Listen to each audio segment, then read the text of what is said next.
Well, here we go. Hi everyone, it's Mr. Spam again. For the Spamcast episode, I think it's 5. We're starting to be a lot of episodes. I see the views are going lower and lower. Still nobody has recommended anything, so I still did my own little searching for pieces of media. I think this week I might get a few views from from K-pop stands, but yeah, that's the way Zofika did it. I'm just gonna steal a concept for viral videos, right? That's a good idea. I'm probably gonna get maybe one extra view and one angry comment from somebody who's like, "But BTS is the best." Alright, let's try to be serious. So this is the first, I think. Wait, hold on. There you go. The first piece of media that I decided to take a look at, well, a listen at then, was this album, "Love Yourself, Tear," by BTS. So the first thing I wrote in parentheses was "Wish me luck, boys." So you can see the fact that I didn't really have much expectation for it. I'm gonna start by saying why I wanted to listen to it, because it could sound really weird. Like, why would Mr. Spam listen to K-pop, BTS, whatever, this thing, right? And I think it's mostly because I've always been kind of meh on contemporary pop music. I'll be honest, most of the stuff I listen to, I've got a fucking box of records here. The first thing that comes up is this. So this is I mostly listen to 60s pop and rock and things like that. So I've always had sort of an aversion to contemporary pop music, and BTS in particular. I think I've a while back when I was in high school, I was surrounded by actual K-pop stands, and I just couldn't stand them. I was like, holy shit, this looks like shit. And they're actually trading magazines with photos of them. I'm like, oh my god, what are you doing with your life? So I sort of had this natural aversion to their music, right? Well, mostly to what they stood for. So I thought, just recently, last week, I just had this epiphany, and I was like, well, I hate it, but I've never actually really listened to their music. I was sort of I really don't like the way they exist, which is it's the most factory produced music. I even looked up on the internet, right before recording, because I was curious. I was like, well, is it actually, as everybody says, factory produced? And yes, I looked up who wrote the songs, the guys who sing them. I don't fucking know their name. Don't try to have me guess. I know there's one that's called Sugar, because I talked to Zofika about the album, and she knows a little more about BTS than me. And basically, none of them wrote the songs. I think there was maybe one song where there was a credit to one of them. I'm pretty sure they don't play any of the instruments on them. They just, sing, and that's it. So it's very factory produced, and that's sort of to me, that's always something I'm not a huge fan of. I just showed Frank Zappa, but most of the music I like is usually really artists making their music and things.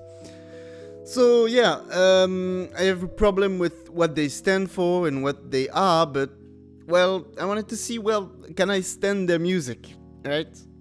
And it's kind of strange that says to criticize it, because it's who am I criticizing? Because I looked, it's not even I could say, oh yeah, but then I'm gonna criticize at least the producer, because at least you can say, well, he's one of the main responsible guys for the or girls for the overall album.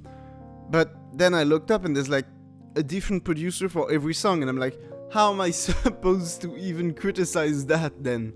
So, well, I'm gonna try, but it's complicated. So I just listened to it yesterday, so I haven't listened to it again. So I'm gonna again, just like I did with the Duckstab album when there was Zofika, I just took a bunch of notes of as I went on listening to every track. So the first track, well, actually, it was a good surprise. I was genuinely pleasantly surprised. I didn't expect it to be like that. Well, first off, okay, I'm gonna start it. When I first just looked at the track listing, right, I was kind of interested mainly because that first there was there was an intro track and an outro, and what originally I thought was it's gonna be kind of yes, kind of like Simon and Garfunkel bookends. Now, if you haven't listened, you should. Basically, side one of that album is basically like a concept thing, and basically there's a song that opens and ends the album, right? And it's the same song, and I really like that. It's a really nice conceptual continuity, and it's good at really putting the music inside of some sort of frame, right? So I thought it was gonna be kind of like that. It wasn't. They just put intro because it's the first song. But nonetheless, while I was listening to it, I genuinely liked that song. I mean, I didn't like the song. I mean, I didn't not like it, but the song itself, I can't remember a single piece of melody in it. It wasn't, the melody itself wasn't too interesting, but the instrumentation was genuinely surprised me because it was genuinely interesting, right? So the chord progressions, I just remember that there's one chord at the end of the first verse that's I was holy shit, that's like a jazz chord or whatever, and it's it sounded good. And that song had a surprisingly, I wrote it down, a surprisingly organic sound. What I mean by that is there was a lot of actually acoustic instruments, which is something that I didn't hear a lot of in the rest of the album, which I'll be honest really disappointed me. But what I mean by acoustic doesn't really necessarily mean just acoustic, but just actual instruments, not computerized, and that sounded great, honestly. The bass on that first track was genuinely really interesting, and there was also the keyboards, and just the instrumentation on that track was just genuinely good, and I was genuinely really excited. I was holy shit, that's not at all what I expected. I thought if the whole album is like that, then okay, sure, I'm gonna like it.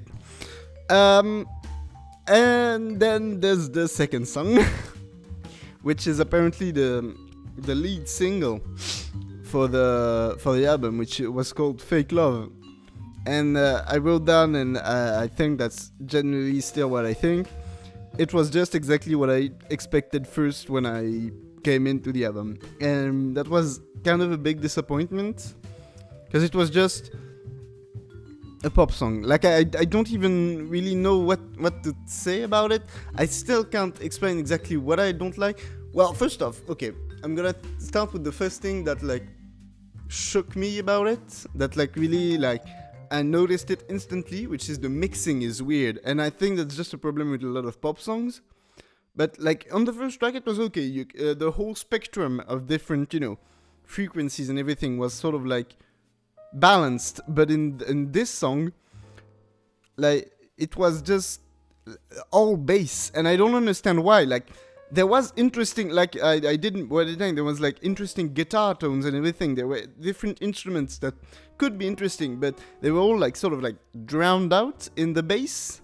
I remember writing down that the bass lines aren't too bad, but you only hear that. Even the voices are almost sort of they go away because you only hear the bass. And I know it's like a thing because it helps people dance and whatever, and I guess I can't really criticize it, because it's commercially it's the only sound thing to do. But musically, it annoyed me because I'm just gonna say something. I've got these headphones which are known for being like the most well balanced things possible because they're like studio headphones, whatever. So it couldn't be like I know a lot of people use Beats headphones, and these are already like made so you can only hear the bass. These ones, they're made so you can hear every frequency, right? And that's and even with those, I only heard the bass. And it's like, I really don't like that. I think, you can have a good bass, but if it's the only thing you hear, that there's a problem. So that was that song. Also, wait, on the instrumentation, there's also, like, it was really an original song. I'm sorry, that's probably, may get some hate for this, but I can't, well, first off, I can't remember like a single like line of even the chorus or anything. But like, there was one thing that I wrote down that's very specific, but it's something I hear all the time in every pop song, and it drives me insane. It's a synth going like triplets, like this thing. I don't know if you see. It drives me insane. It's always the same synth patch, and it's always just doing the chord, and then it's like, stop it. I think, yeah, there's the next song. Yeah, right. Truth Untold. Let's see what it's a weird thing with their voices. I still don't know if they use autotune or not. Again, some BTS fans might scream at me for even thinking that they use autotune, but like, to me it sounded very autotune, the beginning. Either that, or they should stop just doing the wobbly voice. Like they were really like this, and I was like, just sing straight. And like they whenever they sang straight, I did think they were really good singers. They were trained for that, so I think naturally they are very good vocalists. And I don't care about the dancing, so I'm not gonna talk about that because I didn't watch the video, and I know the video is like half of what people like, but whatever. But that's sort of like a thing that I hear a lot in slow songs, in sad songs and whatever. It's whenever you just want to be sad, you go, "Whoa, I'm sad," and it's like, it. When everybody does it, it's just really weird and bad, just bad. But I did write, even though I don't really like the way they sing in those slow songs, I did think the instrumentation was generally just a lot better when they're, on slow songs than they were on, their big production, like pop songs and things like that. I don't know why. I think it's mostly because it just worked better when they kept it at like a minimum. Because like Truth Untold, the instrumentation was basically just a piano. I'm not even sure there was a bass. And then at the end they just add a drum track. And it's like, there's only like 3 instruments plus their voices. And it's like, that sounds great. When you're not trying to add a shit ton of things, that just sounds, it sounds kind of pure, and you can hear every instrument, and like, the piano playing wasn't too bad, their singing was pretty good, everything was pretty good. So, problem is with the others, it just sounds like there's just chords and bass and that's it, and it's like, I don't, no. But then, talking of good instrumentation, we come to my favorite song of the album, a song I genuinely really liked, which is 134340. So very catchy name. Definitely gonna remember that name. It's just generally good instrumentation, and the chords were really the song itself was pretty jazzy, right? It had like very interesting chords and everything. yeah, and just the instrumentation, again, I think it's mostly because you can clearly hear the instruments, and a lot of it was actual instruments. Like there was a flute, there was guitars, it was just good. Like yeah. And even like I think I have to talk about the rapping in this album. So I had a bit of a lengthy discussion with Zofika yesterday about the rapping in the album. She told me basically there's like the guy who raps is the guy I talked about it, the only name I know, which is Sugar. And I don't know, I think there must be two rappers in the band, right? Because there's one of them just rap. Okay, it was a deep voice guy, and he had a good rhythm in his voice, and I think that's what I hear in this song. But then there was another guy who just had he just sounded like a pop singer, and the problem is it just didn't sound like rap. I think I should mention I'm not really a huge rap guy. I don't know much about rap. So obviously I can't criticize it too much because my my knowledge of rap stops at Gorillaz, so and the guests that they have on, so and I like it, but I think I still have kind of a bigger version to rap.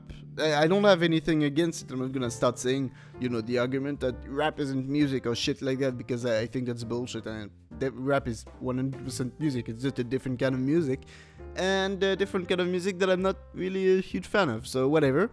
But it was really distracting in this album, right? It sounded it sounded like the fake funny rap that we did with Zofika when we made an album, right? It just sounded like the stupid rap we made, but it was on a real album, and it was like he had a kid voice, and it was like, I know, don't know, oh, I know, oh, and it was like, oh my god, this is just bad. The rapping in this album, when it's not the deep voiced guy, it's pretty good. Then there's well, there's the song I think I wrote. There's two songs in a row, being Paradise and Love Maze, that I literally wrote the same thing. They're boring and they like fake love.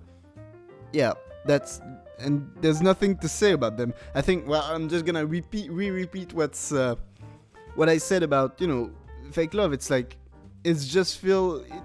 it feels produced, it doesn't feel like the people are actually making music. I think that's one thing that I have a problem with in a lot of pop music, and actually even in the every decade there's been the same kind of thing with pop music. I think I defended 60s music, but a lot of it, when a lot of pop music even in the 60s felt like this, when it was it was too clean, right? There's no personality in it, right? It's like you listen to it and you're like, okay, I see that they just hired people who know to play the instruments, and it's like, that's one thing. I'm gonna be a bit of an idiot, but I'm gonna talk about the Beatles. And right, the Beatles, one thing that to me made them sort of charming and kept them interesting was even though they were pretty good musicians, they weren't great, they weren't session players, right? And you can hear that when you listen to their music. You're like, oh, they flubbed a little thing here, and oh, the tempo has kind of changed. And a lot of really produced pop music, they don't have that, and I think that's just something that to me is really lost. It loses a lot of the personality. And same thing, it's all so clean, and I think that's one of the reasons I don't like the rapping on this album. Going back to Gorillaz, whenever there's a rapper, the whole music is kind of rough. It really works. I think to me, rap in a way is kind of a really, I don't want to again sound too critical, and it's not really a criticism. It's just when I hear rap, I think of it's kind of to me a very aggressive genre, if you see what I mean.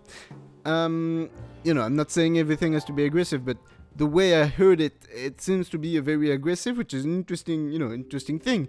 But when I hear it in this pop music, I'm like, it just doesn't sound aggressive. It sounds weird, like it's the same thing as when you're screaming while at the same time like whispering. You know that, oh my God, it's him. It sounds like this to me. It's the equivalent, right? It's the musical equivalent. Yeah, I think. But one thing that's interesting, for both of these tracks, I wrote that even though I don't like them, the bass again was interesting. I don't know who's the bass player on this album. I'm pretty sure there's like 10 different bass players, and a lot of it was synth bass. But I like the bass. I don't know why. Like, even though that's the only thing you can hear, at least you can only hear one thing, which is pretty decent. So yeah. I think Magic Shop really fucking angered me, because I wrote a lot of really bad things, a lot of really mean things on it. It's mostly because, like, at the beginning I was like, okay, there's a decent beat, whatever, and there's the bass drop, and I was like, I wanna die. It just sounded like commercial music, like, and I don't mean like commercial as in it's made to be sold. No, it sounded like music I would hear in a commercial, and I didn't. No, I didn't like it. Yeah, I think it sounds. Yeah, I did write that. Yeah, it sounded pretty good, but and again, I wrote the rapping was just really weird and didn't sound like my idea of rap. And the idea I already have of rap isn't great, but I think it's interesting. I really want to try listening to rap. I've downloaded a few albums, and I'm probably gonna try. Maybe on the next week I'm gonna talk about a rap album. I don't know. But yeah. Yeah, then there was the track Airplane. Now, it genuinely, like, at first I was like, holy shit, it sounds great. Again, I'm gonna talk about Gorillaz. The problem is Gorillaz is my favorite, like, contemporary band, and it's like because I genuinely love their music. And that track is like kind of like the weirdness of a lot of Gorillaz songs. If you know Gorillaz, you understand what I mean. But the weirdness, like, even their beats are a little bit offbeat. The singing is like a bit weird and sort of like whispering but talking. It's kind of like everything is a bit strange, and I love that. And it's got a lot of personality. And the song kind of like started like this, right? There was a funny little beat that was very like 80s, minimalist. I don't see if you can. I don't know if you can see exactly what I mean by that, but it's like, yeah, the drum track itself was pretty good, but then it's sort of. I think it's a problem for me with the album that I've heard a lot. I'm talking a lot about this album. I've got a lot to say. But it's like there was a lot of good ideas that weren't like used a lot. I don't know if I made myself clear. Like a lot of beginning of tracks were like, oh, I like that beginning sounds good. Why don't you continue on that? And then it's just like, the beginning is interesting, then it just stops, and the song starts to become just regular pop song with you only hear the bass and there's only a couple of chords, and it starts being boring. And I'm like, why can't you just make the entire song like the beginning? Like, the beginning was great, and it wasn't like the beginning was getting boring. The beginning it lasted like 30 seconds. Like, you just do that times 4 and you've got a song, and that's just, it's kind of annoying. And I think that's just kind of that's the point where I started to lose attention in the album. Thankfully, it was near the end. But for example, the song "So What," I literally wrote, "I'm sorry, I wasn't paying attention." So I was like, "It's just a pop song, and people can dance to it. Maybe, I don't know." This song was probably the one that interested me the least. And then there's the outro. Again, I as I said at the beginning, I thought it would be like a callback to the first song, but not really. I mean, again, like as I said before, whenever they do slow and sort of like more introspective and sad songs, I think that's when at least the production shines as more like something that's a bit more unique and that doesn't just sound like pop music, right? And that was sort of the same thing. There was really good like strings on the outro, like they had a full orchestra on it, and I was like, please use this more. It just sounded great. Like and don't start saying you can't use like orchestras for upbeat songs, because I've heard a lot of actual pop songs with orchestras, and it always sounds very powerful, right? So I'm like, why didn't you use it a little more in the album? And I don't know, it was a bit disappointing that why the album is a little more like that. And that's just overall, I think, my overall sentiments on it. It's like, it had a lot of good ideas, but it's like, why didn't you actually use them? Like, it's like a showcase of just a bunch of good ideas, but that are just like concepts to begin a song and not actually like the whole concept for the song. Also, I need to talk about it because, as you can see, I wrote something in very bold letters because it's something that absolutely annoyed me and that made me want to destroy whoever made this album. Why do they need to end every song so abruptly? Like, every song... Okay, I'm not gonna say I think every music needs to end, with a fade out. But there's a way to end the song, and all these songs just finish. It's like they're just singing, and suddenly it just goes ta la la. It's like, okay, dude, could you like maybe either fade out or actually end on a chord that's the right chord to end on? And again, just like with the bass argument, I understand why they're doing this. It's because, it's this way it can easily transition to the next song. You don't have to wait. It's like, it's good. It feels. But at the same time, think about it. If you end your song in a more interesting way, people are going to remember it, in my opinion. Right? It's the same thing with movies. The main thing you'll remember about a movie is its ending. Right? You won't remember the beginning of a film as much as the ending, simply because that's the last thing you hear. So why not just end your song with a real, like, a kicker, right? I don't understand. And whenever it just ends on a random chord, it's just weird. It doesn't sound right. And all the songs on the album end like this. Even the outro, even the last song ends like this, and it's like, well, every like an outro on an album should be the most like intense moment, right? Like there's a really weird guy looking at me outside. I'm like, hey dude, what the fuck you looking at? It's really weird.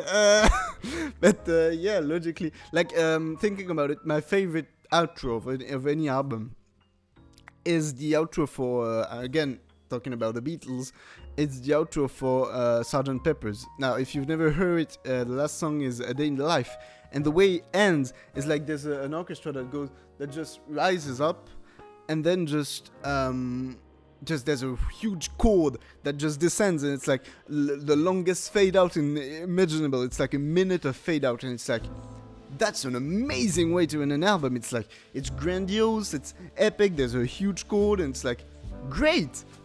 This album, they just ended with the guy singing, and there's like a second of reverb, and that's it, and that's the end. And I'm like, that doesn't leave me wanting to hear more. That just leaves me going, well, okay, just ended like this, okay, cool, whatever. It's like, I don't like this. No.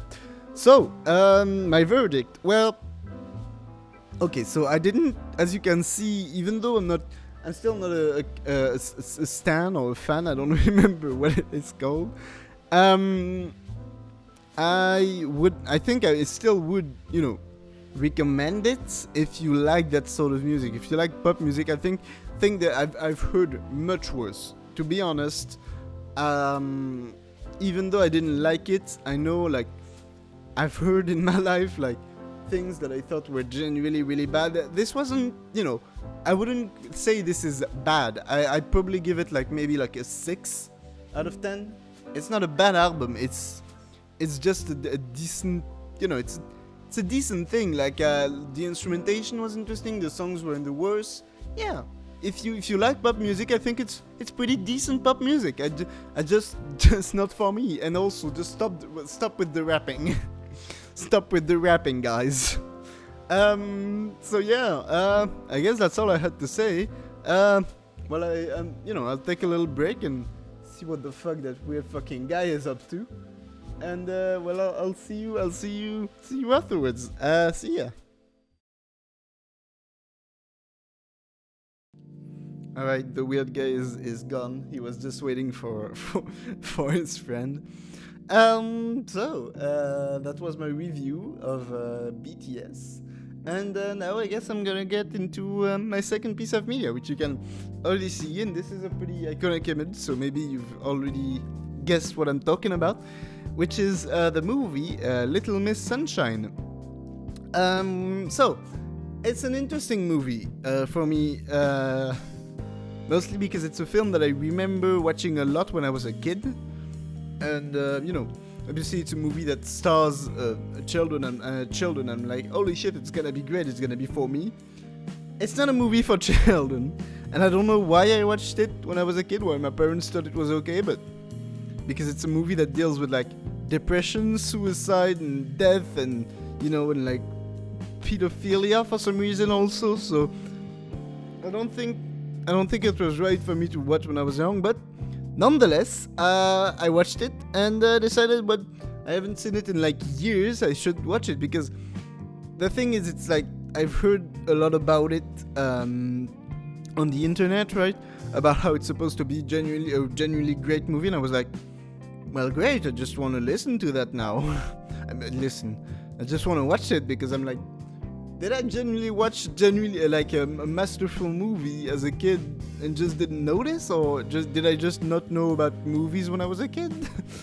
And well, I'm just gonna say it right now.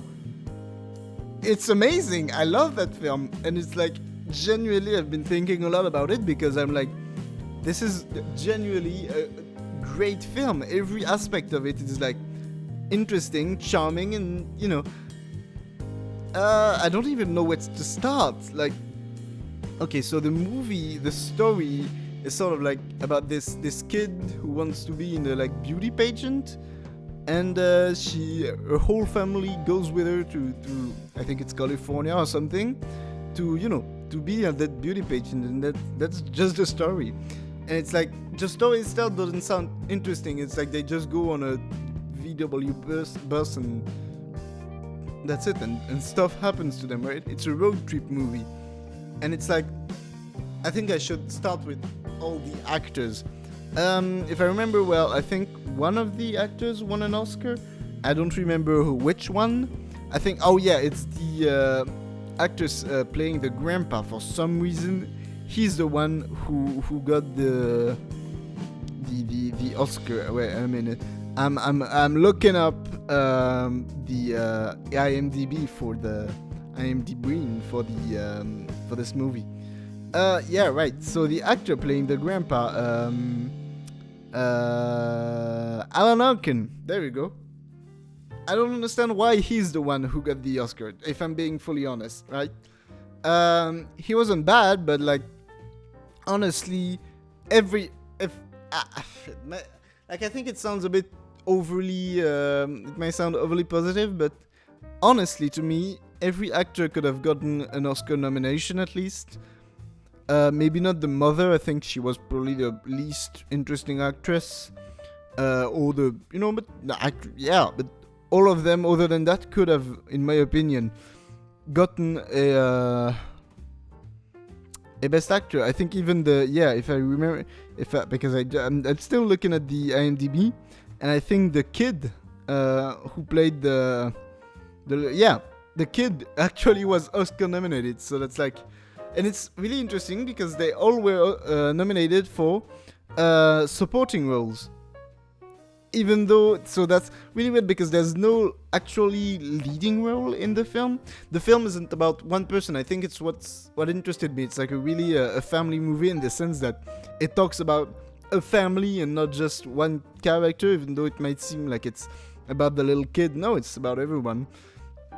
But I think honestly my favorite actor in it was definitely Steve Carell, who plays a gay suicidal Proust scholar. So that's an interesting role. But he just plays it amazingly, and the chemistry he has with Paul Dano, who plays like I don't remember his name, but he's another, he's like the teenager of the film.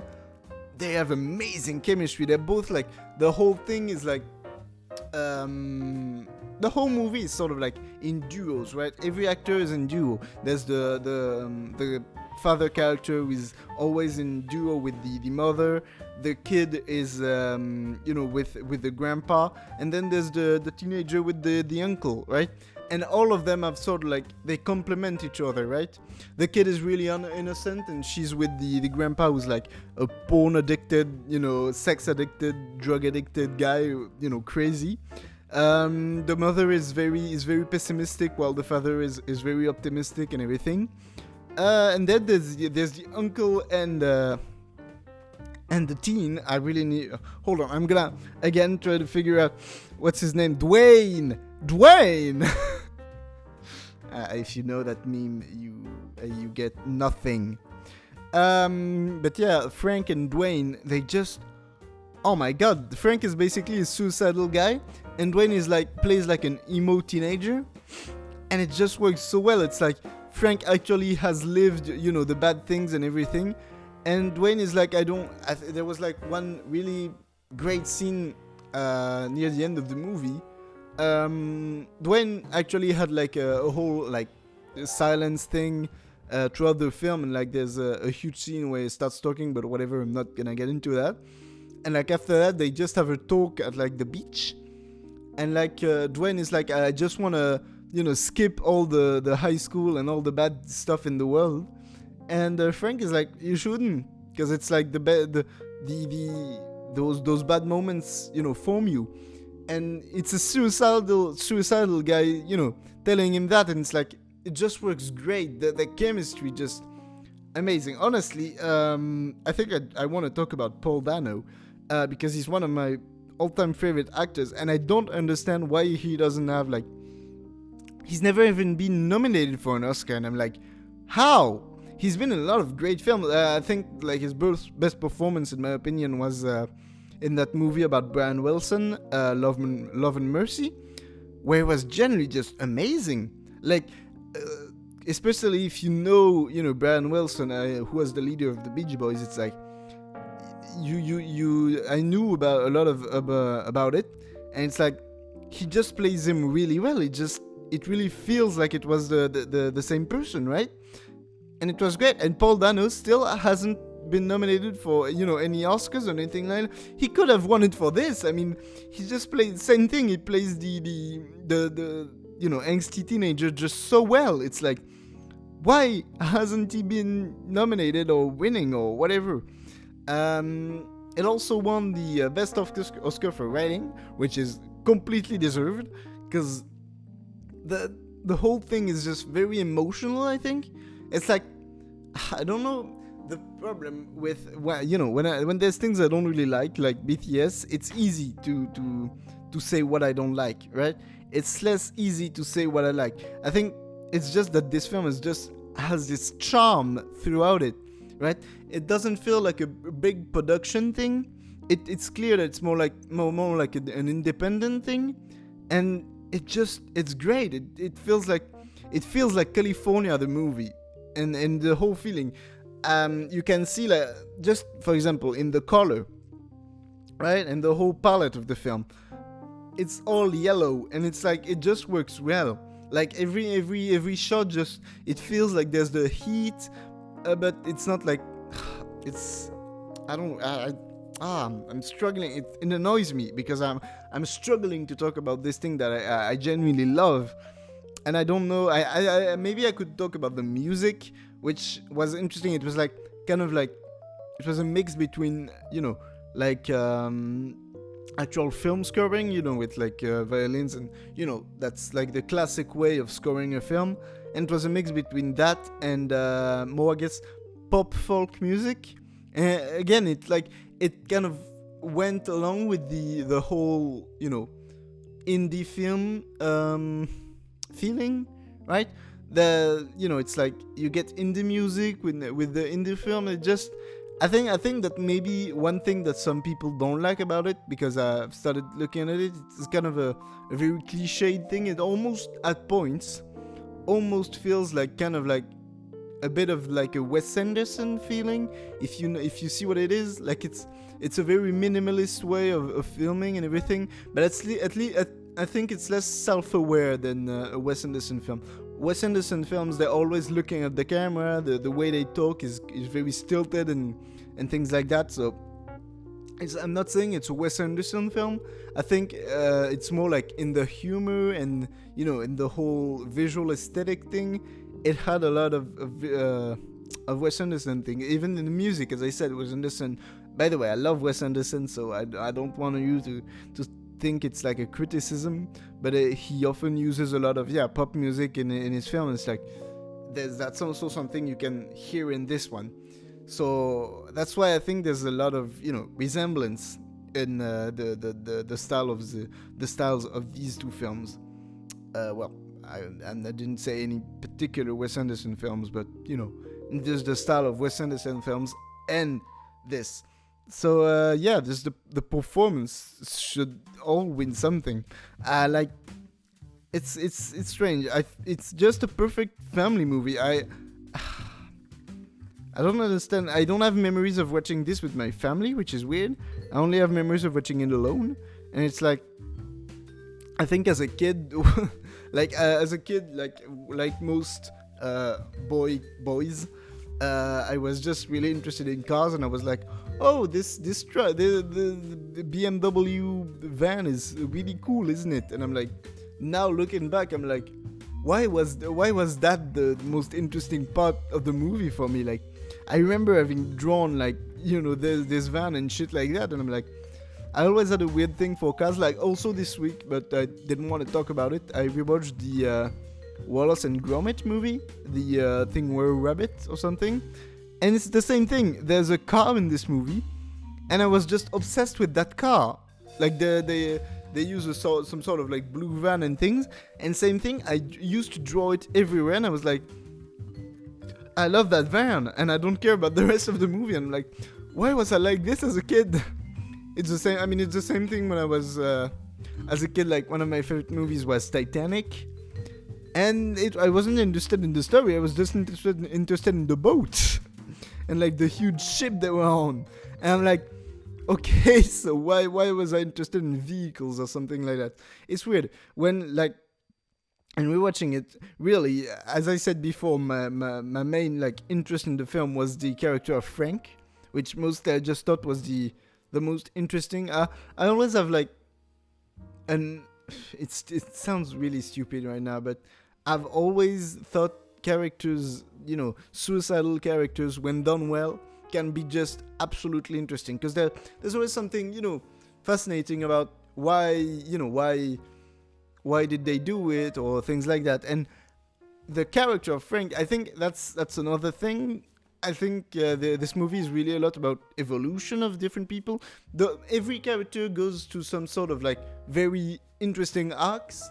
Like, there are some movies when, you know, characters don't even evolve throughout the movie, and that's kind of not really interesting. This film, you know, to keep on the character of Frank, at the beginning of the movie, we see him like sitting on a wheelchair, completely depressed and not moving at all. By the end of the movie, like, there's this kind of like really funny scene where they arrive at the hotel where there's like the beauty pageant, and like they just park, and you see Frank just running like this towards the beauty pageant to like put the kid in, right, to register her to go. Hey, we want her to be on stage. And it starts running. It's like it's like the whole beauty pageant thing is sort of like an argument for all the characters to sort of have like a motivation, right? And just works so well, because it's like something that's really stupid, and even all the characters at the end are like, this beauty pageant thing is fucking dumb, but it's sort of like, it brings them together, and it just works so well. You think, you know, that's the name of the film, you're like, oh, Miss Sunshine is gonna be a boring movie about beauty pageants, right? But that's not even like really the main point of the film. It's just so like an argument for a story to happen, right? And I just think that's really great. Like it's the same thing, the beauty pageant and the little kid.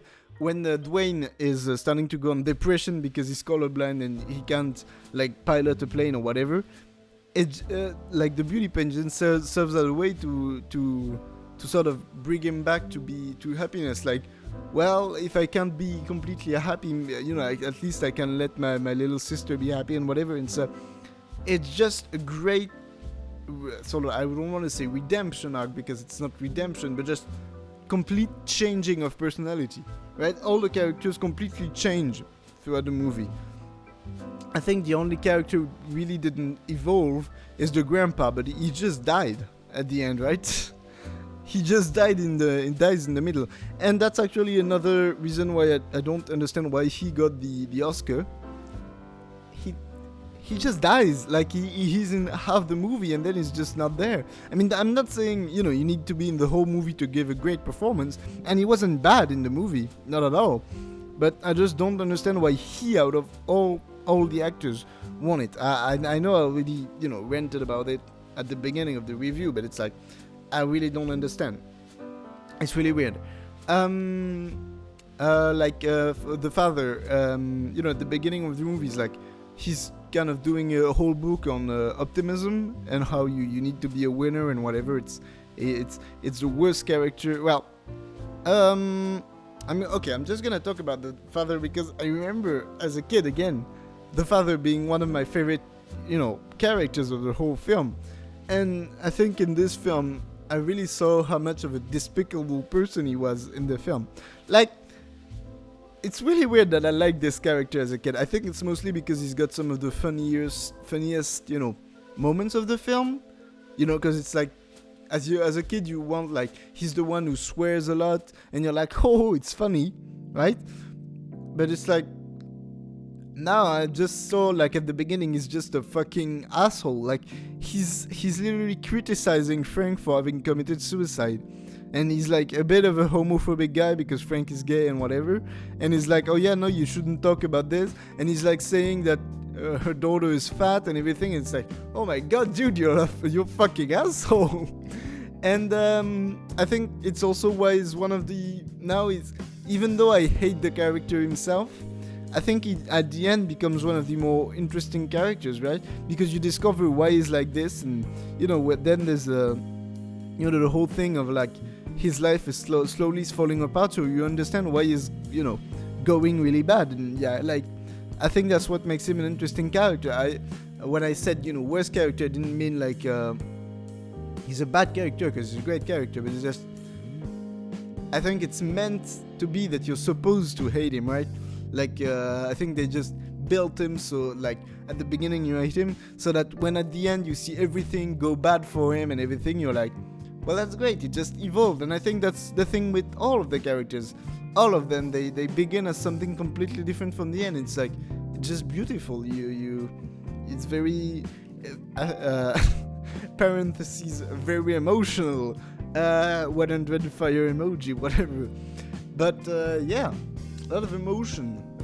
Very, very emotional. I think that's all I really can possibly say. The movie is also very funny. I think, I can't, it's like, it's a comedy by and it's just funny. Like, there's a lot of genuinely funny moments. It's like, I think it's one of those movies that manages to really make the comedy and, more dramatic elements work together. I think the reason they work together so well, let's say the sadness and the funniness and the comedy is simply because, like, the comedy just adds reality to it. I don't know if you can see what I mean. Basically, like, because there's funny moments, basically you genuinely feel like it's real life. Like, think about it. Even in real life, even when you're sad, there's always something that can be funny, right? There's always some elements of comedy. Like, just because you're sad, not everything just becomes sad around you, right? And that just adds realism when in the movie they just, because I've seen so many dramas where everything is just so dramatic and there's no realism, right? Because nobody's just that sad in their life, nobody's just that dramatic. there needs to be some funny moments, right? Because in life, everything is funny sometimes, right? Just like everything is dramatic. Just like in some comedies, when they add drama, it works great, right? So yeah, I think that's just good comedy, good drama, good acting, good music. It's just a great movie. Even the cinematography was great. I mean, every aspect of it. It's honestly a masterful film, and I love it. Would I recommend it? Absolutely. Go watch it like right away, because it's honestly a wonderful film. And that's just all I have to say about it. It's great. Go watch it. 10 out of 10. No, 9 out of 10, because there's always it's subjective, right? I understand, like, it's not a perfect movie, and I could easily see why people wouldn't like it, right? Like it's a bit too like family. It's a bit too happy and everything. It's a bit sappy at some points, but that's something that I think works. I can understand why it wouldn't work for you. So watch it if you think you like it. Even if you don't think you like it, I still think you should watch it if you're interested just in cinema, because I think it's a really just well-crafted movie, so you can at least see it and make a judgment for yourself. It's not like the fucking Emoji Movie, where I wouldn't ever tell you to watch it because it's like garbage and you shouldn't even think about watching it. But this is just great, so you should at least try watching it. Alright, well, I think that's really all I have to say this time, for real. I know I said that like 3 times throughout the review, but whatever. And I guess I'll see you after the little break. Alright, see ya. Alright, I'm back again for this third part. I wasn't too sure about talking about this, mostly because I'm not sure that I have much to say about it. I've got some candy now to eat. This third piece of media I rewatched throughout the week.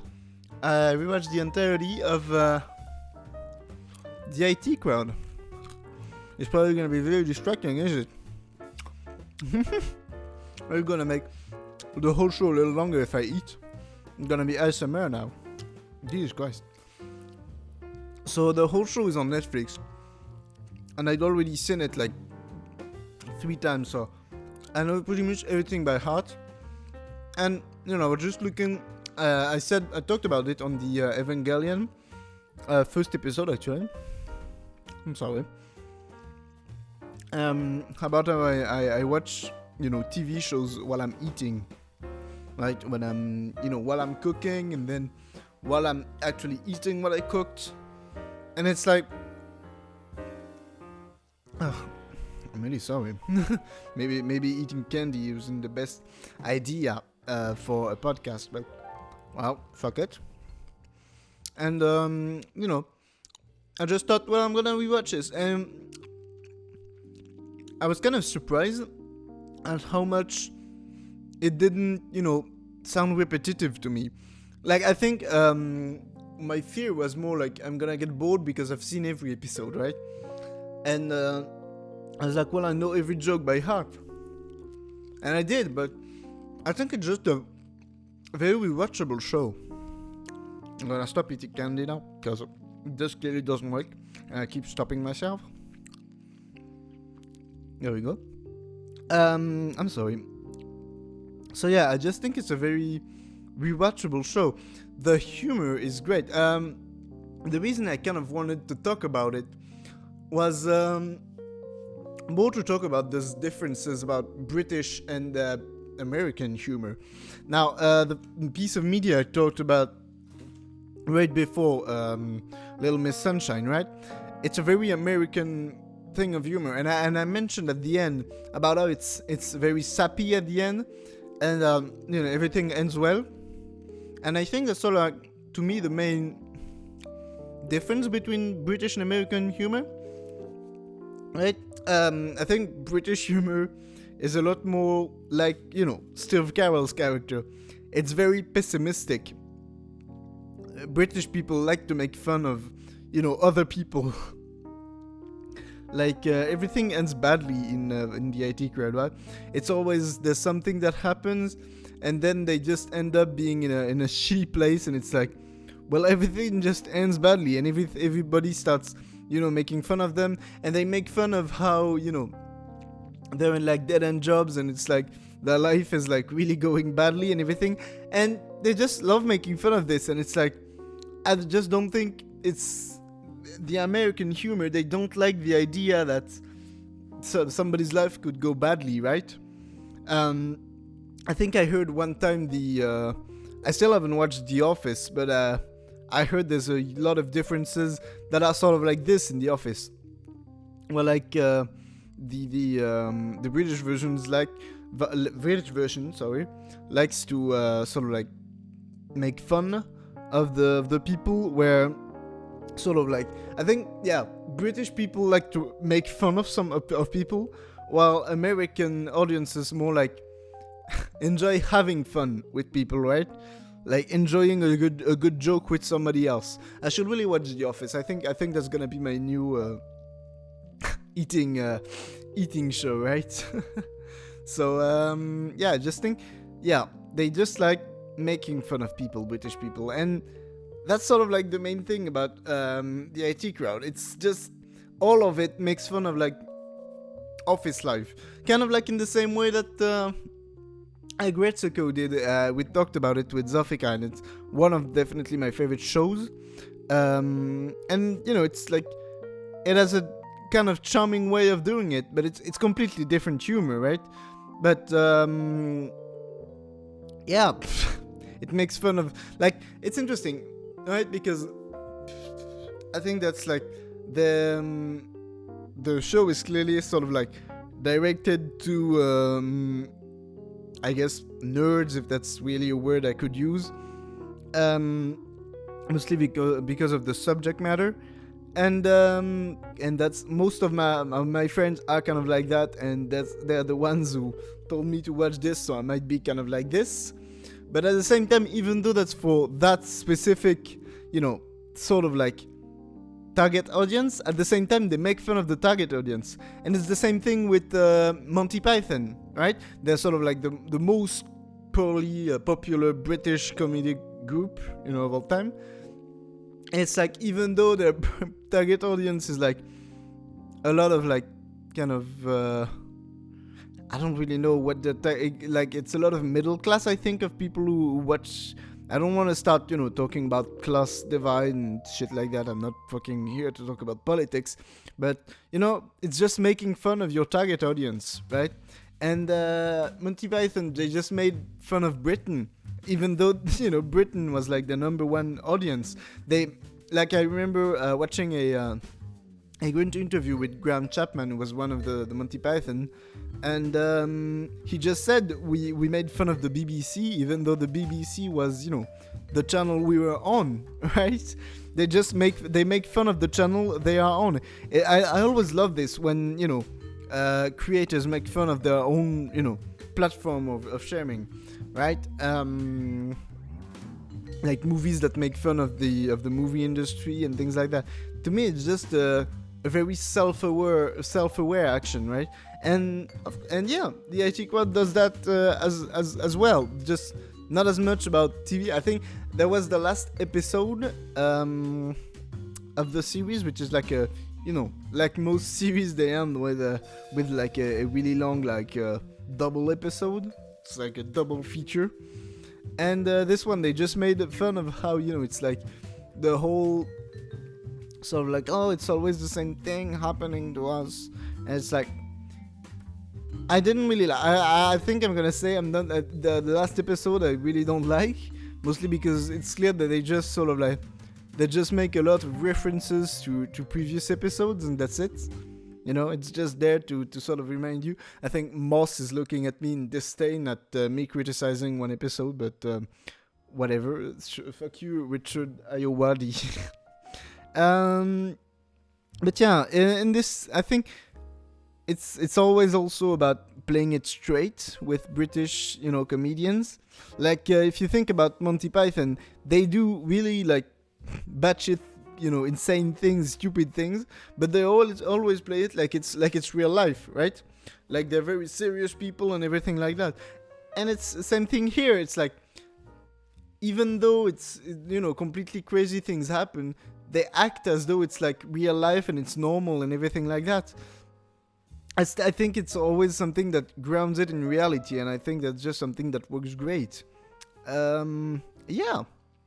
I think I'm gonna probably keep this review of this show kind of like concise and small, because I don't have much else to say. I was like, it's honestly, I would probably put it on like my top 5 of TV shows. I haven't watched a lot of TV shows. On my top 5 there would probably be this, Monty Python's Flying Circus, Evangelion, of course, and maybe a few other things, but I'm not really a TV guy, so it's kind of unusual for me to watch series. I've tried watching a few series. Like, I remember on Netflix I tried to watch, I don't remember how many series. Like, I tried to watch Unbreakable Emmy Schmidt or something. I think that's the title. I watched like 1 episode, and I do that a lot with series. So I think that's the problem with me with series. It's mostly like I struggle to follow things. That's why, when I watched Evangelion, I watched it like in one go. Right, I would watch a shit ton of episodes at once, and I didn't watch it all in one day, but I did watch, like 3 or 4 episodes every day, and it was like I watched a lot of episodes, and that's because the story itself was gripping, and the difference, is that with The Attic, it's one of those shows where you don't need to have seen, the previous episodes to understand it. You just need to, You just need to watch it, right? It's like, it's just a comedic thing, and I think that's because that's why I don't struggle to watch it as much. I should try to find, as I said, I'm probably gonna try to watch The Office, but yeah, series are kind of difficult for me, right? So I guess that's really all I can say. All the actors are great in it, They're very funny, and I don't understand why the director, who's also the writer... Well, first off, I was a bit confused by the fact that I generally, for a long time, thought that the show was actually written by the comedians in it, like, most shows, but not. And the reason I said I'm a bit surprised is because I did watch a movie that was written and directed by Richard Ayoade, who's actually, believe it or not, a genuinely good director. He made a movie called Submarine, and a lot of the humor and the way the characters speak and everything, it sort of like reminded me of the way the film was written, the way the IT Crowd was written, and the way it was acted. So I was like, it's a bit odd, and I wouldn't be all surprised if they at least had collaborated on it. I don't know. And weirdly enough, the director and writer didn't really do much after or before. It's like really weird. I'm a bit confused by this. And I don't really know what else to say. In the production itself, it's like kind of basic. The sets are just kind of basic. I did see things where it's like, it's not because you're not gonna watch the series because of the sets or whatever. But yeah, they had a lot of ideas. I guess my only criticism, it's not long enough. 3 seasons is not enough. I want more. We want more. I also did try to watch, because I was talking about the differences between British and American humor. I did try to watch the American pilot episodes when they were trying to move it to the US, and it was just the biggest failure. Well, first off, for some reason, Richard Ayoade is in it, in the pilot of the American version, because nobody can replace Moss, right? Moss is just, it's Moss. I think it's definitely his number 1 role, and I think that's what I think is aware of it, because he hasn't ever tried to, in his own movies at least, I don't think he's ever, acted in them. He's always behind the camera and stays there. And I think it's because, he's self-aware that, that character has become his character, and it's like, his face cannot be on any character. And, So in the American version, of course, it's that. But the biggest problem was for the characters of Roy and is it Jen? For Roy and Jen, they replaced them with like the most basic looking people, like with like they basically, the problem is they're like conventionally attractive, right? I don't want to say that the Chris O'Dowd and I don't know who, but the woman who played Jen aren't, you know, beautiful. It's like that's not the point, but it's like they're not conventionally beautiful, you know what I mean? Like Roy kind of looks like a nerd, right? It's like he's got a bit of a beard, of a overgrown beard. Jen, it's the same thing, you know, it's like not everything is perfect, right? And it works for the characters, right? In this film, it's like the guy who plays Roy just looks like the guy from The Big Bang Theory, right? And that's like, oh, why did you do that? You just removed half of the character, right? And same thing with the girl. She looks like one of the characters from Friends, and it's like, what? Did you not understand how casting works? Like, did you not see Moss, and did you not, like, Moss isn't attractive, and that's right, and it's normal. Did you not see that face and think, well, maybe we should have people who look like him, right? It's stupid. The American pilot version is just, and it's just not as funny, because I mean it's just the same script, but just they don't play it as well. You know, they don't have the same charisma. Anyway, well, that's really all I have to say. The show itself, I generally do recommend you watch it. Even if you're not a nerd, you're gonna understand the humor, because it makes fun of everyone, you know. So it's great. And yeah, recommend it. I'd give it a strong maybe 7. Yeah, 7. 7's good. Probably closer to an 8, but 7 is good. Yeah. And I think that, and yeah, that's pretty much all I had to say about all the media I watched this week. I hope this episode, I think I'm a bit tired, so I think the episode was a bit weirdly paced, especially because I talked for like half an hour about BTS and, you know, not as much about all the other pieces of media, but whatever, it's a living. Whatever. Yeah, I hope to see you next week again. Maybe bring a couple of your friends, you know. Please share if you like it. And well, yeah, I'll just see you next week. And again, if you have any recommendations, just feel free to leave a little comment. And yeah, see ya, bitches. What hoes? Yeah, I say hoes. Okay, bye. Fuck you.